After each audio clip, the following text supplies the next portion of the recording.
बिस्मिल्लाहिर्रहमानिर्रहीम। आज मोहतरम सरदार अताउल्लाह मेंगल साहब की बरसी है। उनकी बरसी के हवाले से मैं ये समझता हूँ कि बलूचिस्तान उनके जाने के बाद जो उनकी खला है वो कभी भी पुर नहीं हो सकती।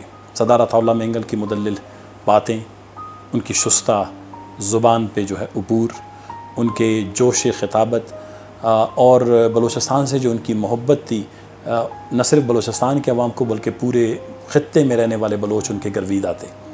सरदार अताउल्लाह मेंगल की अपनी शख्सियत, उनका अपना किरदार और इस्तिकामत इस पूरे बलोच जद्दोजहद में, बलोच कौमी तहरीक में, वो हमारे लिए हमेशा के लिए मशअल राह की हैसियत रखता है। मुझे फ़ख्र हासिल है कि जब मैं तालिब इल्मी के ज़माने में बलोच स्टूडेंट्स ऑर्गेनाइजेशन का मरकज़ी सेक्रेटरी जनरल था, जब बलूचिस्तान में इत्तेहाद और इत्तेफाक की एक कोशिश जो सरदार अताउल्लाह मेंगल साहब ने की, मैंने उसमें बड़ा कलीदी किरदार अदा किया। जब हमने बलोच स्टूडेंट्स ऑर्गेनाइजेशन के दोनों ग्रुपों को जो है मुनज़्ज़म किया, BSO और BSOSOB को, फिर उसके बाद जब BNP की तश्कील हुई तो फ़ौरन ही पाकिस्तान में इलेक्शन और इंतखाबात का ऐलान हुआ, जिसमें मुझे काफ़ी तकरीबन दर्जन भर से ज़्यादा जलसे जुलूसों में मोहतरम सरदार अताउल्लाह मेंगल साहब के साथ ख़ुद हर जलसे में, मजलिस में, गाने में, गपशप में, तकरीर में, तहरीर में, हर चीज़ में उनके साथ बैठने का मौका मिला।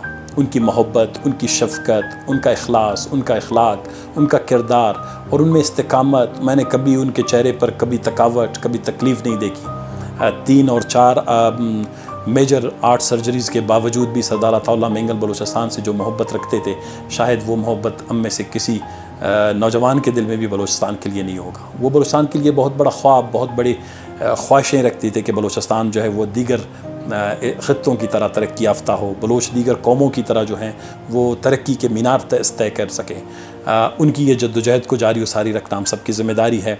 और आज मैं जिस जगह पे खड़ा हूँ, मैं ये समझता हूँ कि उसमें सरदार अताउल्लाह मेंगल साहब का बहुत बड़ा किरदार है, बल्कि कलीदी किरदार है। वरना शायद सियासत के इस मैदान में, बलूचिस्तान के इस पुरख़तर, ख़ारज़ार, मुश्किलात से भरपूर सियासत के मैदान में बहुत कम लोग जो हैं वो शायद तरक्की की मनाजिल तय कर पाते हैं।